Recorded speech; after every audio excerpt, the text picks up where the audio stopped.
সেটা হচ্ছে এই ড্রেনেজ ক্যানেল রোডটার নাম চেঞ্জ করে শৈলেন মান্না রোড রাখতে, যদি হাওড়ার শৈলেন মান্না রোড নামে কোনো রাস্তা না থাকে। আর এই জায়গাটা একটু সুন্দর করে সেলফ হেল্প গ্রুপের দোকান এইসব করে দেওয়ার জন্য বলবেন।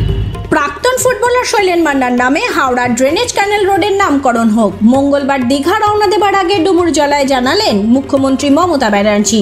এদিন তিনি হাওড়ার জেলা শাসককে এই নির্দেশ দেন।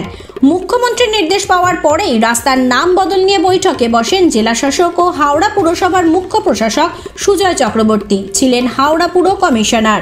সেই সঙ্গে নামকরণের জন্য মুখ্যমন্ত্রীর নির্দেশ পাওয়ার পর ড্রেনেজ ক্যানেল রোড পরিদর্শনে আসেন হাওড়ার জেলা শাসক পি দীপা প্রিয়া ও হাওড়া পুলিশ কমিশনার প্রবীণ ত্রিপাঠী।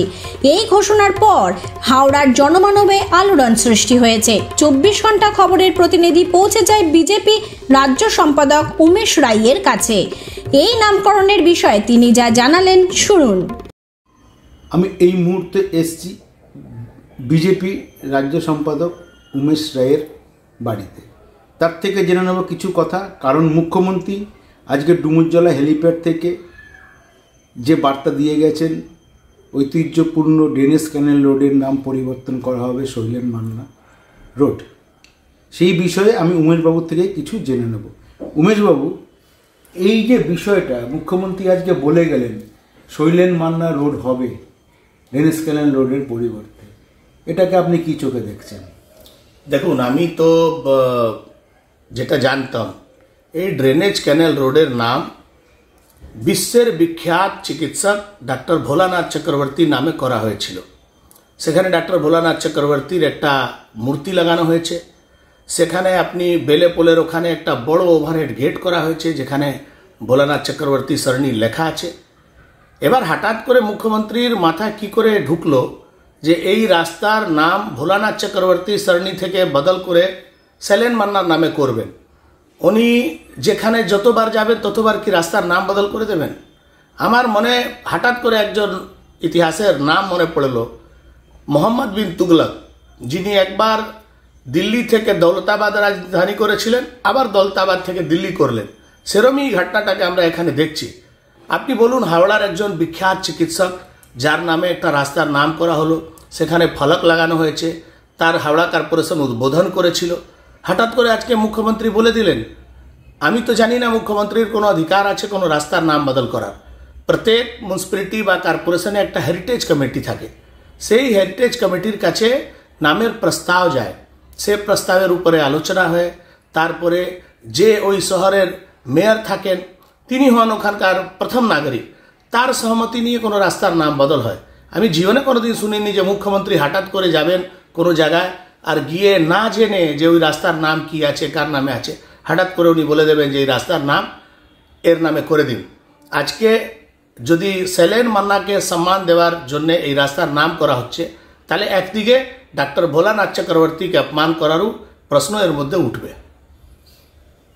উমেশবাবু, আপনি অনেকগুলো তথ্য দিলেন, যেই তথ্যের মাধ্যমে মানুষ জানতে পারবে অনেকগুলো বিষয়, কিন্তু একটি বিষয় এখানে মুখ্যমন্ত্রী নির্দেশ দিয়েছেন এবং সুজয় চক্রবর্তী যিনি হাওড়ার বর্তমান প্রশাসক আছেন তিনি বলেছেন এটি করা হবে এবং মুখ্যমন্ত্রী নিজে এসে ভিত্তিপ্রস্তর স্থাপন করবে এবং উন্মোচন করবেন এই রোডে, শৈলেন মান্না রোডের। কিন্তু এই ভোলানাথ চক্রবর্তী যার কথা আপনি বললেন, তখন তো তৃণমূল সরকারই এই ভোলানাথ চক্রবর্তী নামকরণ করেছিলেন, এই বিষয়ে যদি একটু কিছু বলেন। দেখুন, হাওড়াতে টিএমসির পলিটিক্সটা একেবারে একদম আলাদা। একটা সময়তে ডাক্তার অথিন চক্রবর্তীকে বড় চিকিৎসক বলে হাওড়ার মেয়র করা হয়েছিল। ওনাকে খুশি করার জন্য ওনার বাবা বিখ্যাত চিকিৎসকের নামে রাস্তার নামকরণ হলো। আবার যখন রথিন চক্রবর্তীকে সরানো হয়েছে, ওনার বাড়িরই একজনকে নিয়ে এসে ডাক্তার সুজয় চক্রবর্তীকে হাওড়া কর্পোরেশনের প্রশাসক করা হলো। আজকে লজ্জা লাগে না যে ডাক্তার সুজয় চক্রবর্তীর কাকার নাম, যে কাকার নাম নিয়ে তারা সারা পৃথিবীতে তাদের পরিচয় আছে, সে কাকার নাম মুছে দেওয়ার নির্দেশ দিয়ে গেছেন মুখ্যমন্ত্রী, আর উনি বলছেন যে আমি ওনার আদেশটাকে মাথায় পেতে নেব। এটা তো দলদাসের একটা উদাহরণ। ওনাকে তো মুখ্যমন্ত্রীকে বলার উচিত ছিল যে আমাদের বোর্ড, আমাদের কমিটি, আমাদের প্রশাসন এই রাস্তার নাম অলরেডি ডাক্তার ভোলানাথ চক্রবর্তী নামে করেছিল। তাহলে আমি কি এটা মানবো যে এটা রাজনীতিক প্রতিহিংসা করে হয়েছে? ধন্যবাদ আপনাকে এত কিছু তথ্য মানুষকে হাওড়াবাসীকে জানাবার জন্য। আমি উমেশবাবুর সাথে আমাদের 24 ঘন্টার তরফ থেকে সাক্ষাৎ করলাম। উনি রাস্তা সম্বন্ধে যেটা জানালেন, এই বিষয়ে হাওড়াবাসী আরও জানবেন পরবর্তী এপিসোডে। হাওড়া থেকে শুভাশিস দত্ত, 24 ঘন্টা খবর। হাওড়া পুরসভার মুখ্য প্রশাসক সুজয় চক্রবর্তী কি জানালেন শুনুন। মুখ্যমন্ত্রী মমতা বন্দ্যোপাধ্যায় তিনি বলে গেছেন যে ড্রেনেজ ক্যানেল রোড এই নামটি পুরোপুরিভাবে শৈলেন মান্না ফুটবলার তার নামে করে দেওয়ার জন্য, এবং আমরা জানি সেটি একটি বিশিষ্ট চিকিৎসক ভোলানাথ চক্রবর্তীর নামে সেই নামটা ছিল।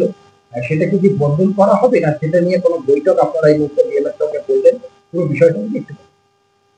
আমাদের মাননীয় মুখ্যমন্ত্রী যে নির্দেশ দিয়ে গেছেন যে ড্রেনেজ ক্যানেল রোড যেটা আমাদের বেলেপোল থেকে শুরু হয় এবং রাস্তাটা আপনারা জানেন কন্টিনিউয়েশনটা শেষ হয় প্রায় আপনার ওই এক্সপ্রেস বাইপাস, সেখানে বেলিলিয়াস পার্ক আছে আমাদের ওই এন্ড অব্দি প্রায়। ওই পুরো স্ট্রেচটা আমাদের মাননীয় মুখ্যমন্ত্রী আমাদের নির্দেশ দিয়ে গেছেন জেলা প্রশাসনকে যে ওই রাস্তার নামটা আমরা আমাদের প্রখ্যাত ফুটবলার, আমাদের হাওড়ার যিনি গর্ব, যিনি আমাদের অলিম্পিক্সে আমাদের ফুটবলে আমাদের দেশকে রিপ্রেজেন্ট করেছেন, সেই ফুটবলার আমাদের শ্রী শৈলেন মান্নার নামকরণে ওনার নামে গোটা ড্রেনেজ ক্যানেল রোডটা করতে দিয়ে আমাদের মাননীয় মুখ্যমন্ত্রী যে নির্দেশ দিয়েছেন আমাদের যে প্রশাসনকে, সেই অনুযায়ী আমরা কাজ করব। এটাই। রাস্তা খারাপ নিয়েও উনি একটা বার্তা দিয়েছেন যে রাস্তাটা দেখুন, ওখানে রাস্তাটা যেটা আছে সেটা হচ্ছে একটা রাস্তাটা আনডিউলেশন আছে, মানে ওখানে পেভার ব্লক পাতা আছে, তো রাস্তাটা মানে যেটা ইউনিফর্ম যে ব্যাপারটা সেখানে কিছু কিছু জায়গায় আনডিউলেশন আছে, এটা আমরা জানি। এই মুহূর্তে ওখানে যেটা ঘটেছে সেটা হচ্ছে আপনারা জানেন ওই রাস্তাটা হাওড়া আমতা রোড এগুলো আমাদের ন্যাশনাল হাইওয়ে অথরিটি ওই রাস্তাগুলো দেখাশোনা করছে। তো ঠিক পুজোর আগে থেকে ওনারা দায়িত্ব নিয়েছেন, তো আমরা ওনাদেরকে জানিয়েছি ব্যাপারটা, এবং ওরাও যথাশীঘ্র সম্ভব ওনাদের এন্ড থেকে যে জায়গাগুলো আনইভেন আছে সেটা ওনারা ইভেন সারফেস করে দেবেন। এই নাম বদলের প্রক্রিয়াটা কবে থেকে শুরু করবেন, কিভাবে করার চেষ্টা করবেন, আগে কি কাজ মানে বলেছেন? না, আমাদের কিছু যেটা প্রশাসনকে আমাদের মাননীয় মুখ্যমন্ত্রী জানিয়েছেন যে সেটা হচ্ছে ওখানে কিছু ওই বাঁদিকটা অর্থাৎ আপনি লেফট সাইড মানে ডুমুরজলা সবুজ সাথী ক্রীড়াঙ্গনের অপোজিট সাইডটা, ওইখানে আমাদের কিছু সৌন্দর্যায়নের কাজ, কিছু আমাদের ওখানে সেলফ হেল্প গ্রুপ যারা আছে তাদের কোনো আউটলেট, এইগুলো আমরা একটা পরিকল্পনা করছি, সেটা আমরা যথাশীঘ্র সম্ভব আমরা ওই জিনিসগুলোকে রূপায়ণ করব। নাম বদলের সিদ্ধান্তটা কিভাবে নেওয়া হবে? এটা আমাদের মাননীয় মুখ্যমন্ত্রী নিজে উনি থেকে একটা ফলক উদ্বোধন ওখানে করবেন, সেটা উনি যেরকম দিন আমাদের দেবেন বা উনি যেরকম টাইম দেবেন সেই সময় আমরা ওখানে একটা ফলক করে একটা অনুষ্ঠান করে নিশ্চয়ই করবেন। এটা তো আমাদের মাননীয় জেলা শাসক থেকে শুরু করে সকলকে ইনভলভ হয়ে এটা করা হবে। দেখুন, আমি ব্যক্তিগতভাবে ছিলাম না, অথবা আমি ডিটেলস বলতে পারবো না। জেলা প্রশাসন থেকে যেটা আমাদের কাছে ইনফরমেশন এসছে আমি তার ভিত্তিতে আপনাকে বললাম, এবং আমাদের হাওড়া পৌর নিগমের পক্ষ থেকে আমরা ওখানে যে রাস্তা আছে, যে সাইটগুলো আছে, সেগুলো আমাদের ক্লিনিং অ্যাক্টিভিটি আছে, সেগুলো আমরা যত তাড়াতাড়ি সম্ভব করে নেব। এবং আমি নিজে ব্যক্তিগতভাবে আমি একটু পরে যাব ওই জায়গাটা, আমিও এবং আমাদের মাননীয় কমিশনার ম্যাডাম সহ আমাদের জেলা প্রশাসনের পক্ষ থেকে সমস্ত আমরা গিয়ে ওই জায়গাটাকে আরেকবার আমরা সার্ভে করে নিয়ে কি দ্রুত কি করা যায় সেটা আমরা দেখি।